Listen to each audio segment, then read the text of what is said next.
Imagine you're at a holiday party. You're surrounded by friends and family. There's music playing, laughter in the air.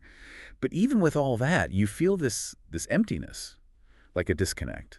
And that's what we're going to really dig into today, that feeling of loneliness, particularly how it shows up for folks in aviation. Yeah, it's something I think we can all relate to, that feeling, even when you're surrounded by people you love. And for those in aviation, the nature of the job can really make that feeling even stronger. It's true. There's this perception of glamour when you think about, jet setting around the world. But it's a lot more complicated than that. Absolutely. The long hours, the crazy schedules, always being on the move, it can really set the stage for loneliness to take hold. And one study we looked at actually broke down the types of loneliness that pilots experience. They talk about social loneliness, emotional loneliness, and existential loneliness. And those categories are really interesting. So you've got that social loneliness. That's the lack of like a stable group of friends because you're always traveling. Then there's emotional loneliness, which is that longing for a deeper connection, that intimacy that's tough to maintain with the demands of the job. And then existential loneliness, which is almost like a detachment from the world, like watching life go by from a distance. It's like they're living in different time zones, not just geographically, but emotionally and socially too. Yeah, exactly. And it's not just the external things that play a role here. Even the personality traits we often see in pilots can actually make them more vulnerable to loneliness. So you're saying the very qualities that make them good at their jobs could also make them more likely to feel lonely. Exactly.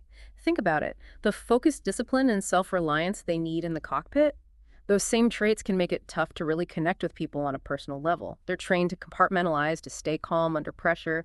But that same compartmentalization can be a barrier to vulnerability and emotional intimacy. So it's like this paradox.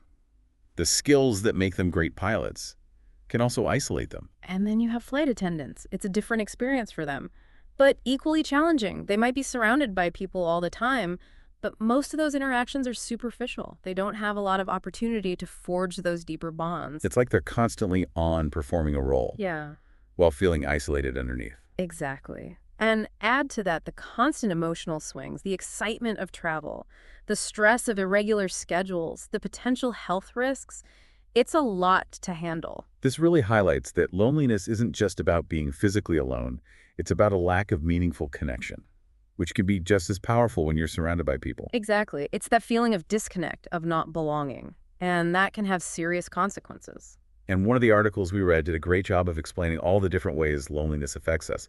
It went way beyond just the emotional side of things. Yeah, it helps to understand how loneliness shows up in our thoughts and actions. The first thing they talk about is emotional distress. That feeling of emptiness, sadness, anxiety that can really weigh you down. And then there's social incapacity and alienation. You just start to doubt yourself socially. You feel like you don't belong, which just makes it harder to reach out to people. Right. And then there's the more straightforward one, interpersonal isolation. The lack of meaningful connections, not having someone to really rely on, to confide in. And that's got to be tough for people in aviation who are constantly moving. Not a lot of chances to put down roots and build relationships. Absolutely. Then you get into the more complex dimensions, like self-alienation, feeling disconnected from yourself, almost like you're watching your own life from the outside. I can only imagine how strong that feeling of detachment must be when you're constantly crossing time zones, experiencing different cultures, but never really feeling at home anywhere. Exactly. And finally, there's this dimension of growth and discovery. It sounds counterintuitive, but it recognizes that loneliness can actually be a catalyst for personal growth. So even in the pain of loneliness, there's a chance to reflect and learn more about what you need and what you value. Exactly. It's a time to look inward and maybe find new ways to connect. And that can lead to a much deeper understanding of yourself. It's a really important perspective, but it's also critical to acknowledge just how damaging chronic loneliness can be. Absolutely. This isn't just a passing feeling. It has a real impact on our mental and physical health. Yeah. And if it's not addressed, it can have serious consequences. We talk a lot about the importance of connecting with people, but I think this really emphasizes just how serious the issue is. Yeah. One study even compared the negative effects of chronic loneliness to smoking 15 cigarettes a day. That's how significant the impact on health can be. It increases your risk of depression, anxiety, sleep problems, heart disease, a weaker immune system, and even a shorter lifespan. That's incredible.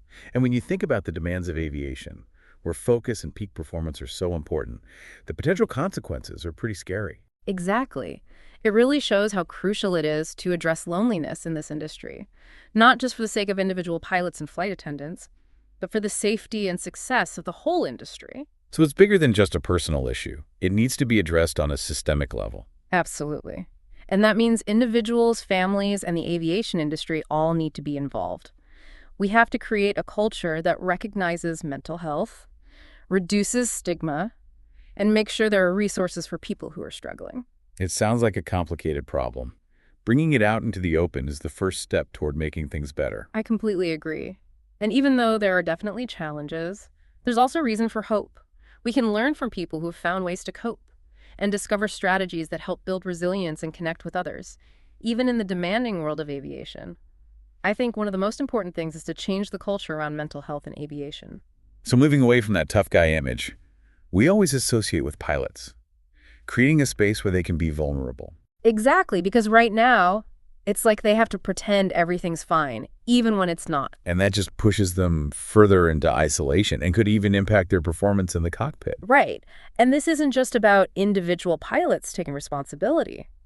Airlines and organizations need to step up and make it clear that asking for help is a good thing, not a sign of weakness. So you're talking about providing resources specifically designed for people in the aviation industry. Yeah, like peer support groups, confidential counseling services, education programs that address the unique stressors of the job. And making sure people know about those resources, that there's no shame in using them. Exactly. We also have to recognize the important role families play in supporting their loved ones who work in aviation. So it's about bridging that gap Yeah. between the world of aviation and the world of family life. Yes, families need to understand the challenges, and they need to know how to help. One of the articles we read had some good advice for families. What really stood out to you? Well, communication is key. Staying in touch through video calls, even if they're short, helps maintain that connection and keeps families involved in each other's lives. And it's not just about how often you talk. It's about what you talk about. You're right. It's about really listening, asking questions, sharing both the good and the bad. That creates a shared experience, even when you're physically apart. And those little gestures of love and support can go a long way. Absolutely. Things like sending care packages, leaving encouraging notes, planning something special for when they get home. It's about making sure they know they're loved and appreciated, even when they're miles away. And given how unpredictable aviation schedules can be, flexibility is crucial for families. Absolutely. Plans change, flights get delayed. It's about being able to roll with those changes and still find ways to celebrate important moments, even if they don't happen exactly when you expected. And remembering that the little things matter, just as much as the big ones. A quick phone call during a layover, a funny text message, just knowing that someone's thinking about you, those small acts of connection can really help someone feel less lonely. And for families with kids, it's especially important to help them understand what their parents' job is all about. Absolutely. Explaining why their mom or dad is away, using maps to track their flights, sending postcards from different cities, even bringing back little souvenirs. Those things can turn a parent's absence into an adventure. It's like changing the story from one of being apart and missing someone to one of shared experiences and global connections. Exactly. And this all ties into the importance of self-care, both for aviation professionals and their families. So we're not just talking about, taking a bath or going to the spa. It's about taking care of your mental and physical health. Absolutely. For pilots and flight attendants, that means making sleep a priority, even on layovers. Staying hydrated, getting some exercise, even if it's just a quick workout in the hotel gym. And considering the impact of jet lag and irregular sleep schedules, finding ways to reset their internal clocks is so important. You're right. And mindfulness practices, like meditation or deep breathing exercises, can be incredibly helpful for managing stress, staying focused, and dealing with the emotional ups and downs of the job. It's about giving themselves the tools they need to stay grounded, even when things feel chaotic. And those same principles apply to families, too. They need to find ways to recharge and build their own resilience because they're dealing with a lot without their loved one around. So whether it's taking an exercise class, joining a support group for aviation families, or just making time for a hobby, it's about prioritizing their own well-being. Exactly. Because when families take care of themselves, they're better able to support their loved ones in aviation. It's this beautiful cycle of mutual support. It really is. And ultimately, I think it's about recognizing that while the aviation lifestyle has unique challenges, It also comes with incredible opportunities for growth and exploration and personal fulfillment. So it's about embracing the adventure, Hmm. but also being aware of the potential downsides and taking steps to avoid them. Exactly. And remembering that even when you're soaring high above the clouds, you're not alone. We're all connected. And taking care of ourselves and each other is what matters most. It's important to remember that loneliness affects people differently. It's not the same for everyone. You're right. Some people are perfectly happy being alone, while others really need to be around people. It's about figuring out what works for you, what level of connection feels right.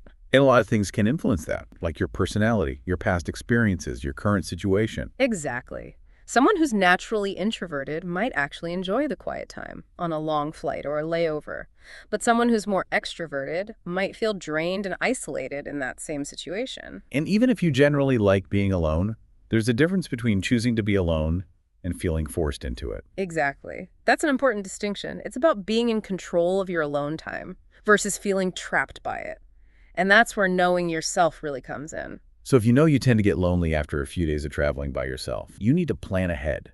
Find ways to connect with other people. Right. Whether it's a video call with a loved one, joining a group activity at your destination, or even just striking up a conversation with someone at the hotel, it's about taking those small steps to avoid feeling isolated. It's like bringing your support system with you when you travel. That's a great way to put it.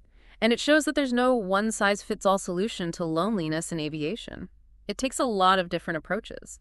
Individual strategies, support from family changes within the industry. It's about creating a culture where mental health is a priority and where asking for help is seen as a strength, not a weakness. Absolutely. And it's about recognizing that we all have a part to play in supporting each other and building connections. As we wrap up, I keep thinking about how important it is to change how we think about loneliness. It's not a personal failing. It's something we all experience, and it deserves our attention and compassion. I agree. It's time to start creating an environment where people feel comfortable talking about it and seeking help. And for anyone listening who might be feeling lonely right now, remember that you're not alone. Talk to someone you trust. Seek professional help if you need it. There are resources out there to help you through this. And if you have a loved one in aviation, learn about the challenges they face. Be there for them. Encourage them to take care of their mental health. It's a reminder that we all need connection. And creating those connections is something we all need to work on together. So let's be mindful of the impact of loneliness and do what we can to create a world where everyone feels connected and supported. That's a great point to end on. So thank you, everyone, for joining us on this deep dive into loneliness in aviation. It's a topic that deserves our attention, and I hope this conversation has sparked some new thoughts and maybe even inspired some solutions. Until next time, safe travels.